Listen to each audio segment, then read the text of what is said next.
എങ്ങനെയെങ്കിലും പേരെടുക്കണം, അതാണ് ഏറ്റവും വലിയ ലക്ഷ്യം. പക്ഷേ അതിനുള്ള മാർഗം?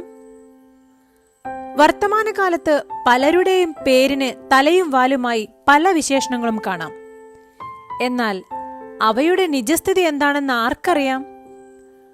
പത്മശ്രീ പ്രാഞ്ചിയേട്ടൻ എന്നറിയപ്പെടാൻ നടത്തുന്ന ശ്രമങ്ങൾ നമ്മളൊരു സിനിമയിൽ കണ്ടതാണല്ലോ. ഇതാ അപൂർവമായ ചില പേരുകൾ സ്വന്തമാക്കിയ ഒരാൾ. ഫരീദ് കോട്ടിലെ രാജാവിനെതിരെ പ്രക്ഷോഭം നടത്തി ആ സിഖ് യുവാവ് ജയിലിലായി. ദേശസ്നേഹം അലയടിക്കുന്ന കാലം. പ്രായം 22 വയസ്സ്. ജയിലിൽ അത്ര നല്ല സ്വീകരണമൊന്നുമല്ല ലഭിച്ചത്. കർക്കശക്കാരനായ വാർഡൻ യുവാവിന്റെ അടുത്തെത്തി പേര് ചോദിച്ചു. ഒരു മടിയും കൂടാതെ അയാൾ മറുപടി കൊടുത്തു, ജയിൽ സിഖ്. വാർഡൻ തിരിച്ചും മറിച്ചും ചോദിച്ചിട്ടും ജയിൽ സിഖിൽ തന്നെ ഉറച്ചുനിന്നു യുവാവ്. ജയിൽ ജീവിതം സഹതടവുകാർക്ക് അറിവ് പകർന്നു നൽകലായിരുന്നു പ്രധാന പണി.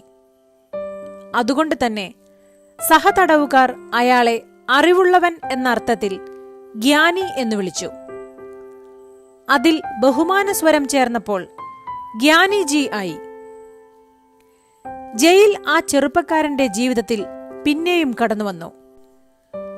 മറ്റൊരിക്കൽ ജയിൽ ജീവിതം കഴിഞ്ഞു വന്നപ്പോൾ ജർണൈൽ സിംഗ് എന്നയാൾക്ക് സെയിൽ എന്ന പേര് ലഭിച്ചു.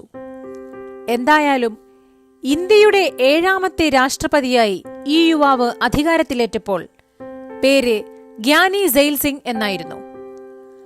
അദ്ദേഹത്തിന്റെ പ്രവർത്തനത്തിന്റെ സൂചകങ്ങളായിരുന്നു ഓരോ കാലത്തും ചാർത്തിക്കിട്ടിയ പേരുകൾ. പേരെടുക്കാൻ അനവധി വഴികൾ ഉണ്ട്. സ്വന്തം പേര് തന്നെ പെരുമയാക്കി മാറ്റാനുള്ള അവസരങ്ങൾ തേടിയെത്താനും ആ അവസരങ്ങളെ നന്നായി വിനിയോഗിക്കാനും നമുക്കും സാധിക്കട്ടെ. ശുഭദിനം.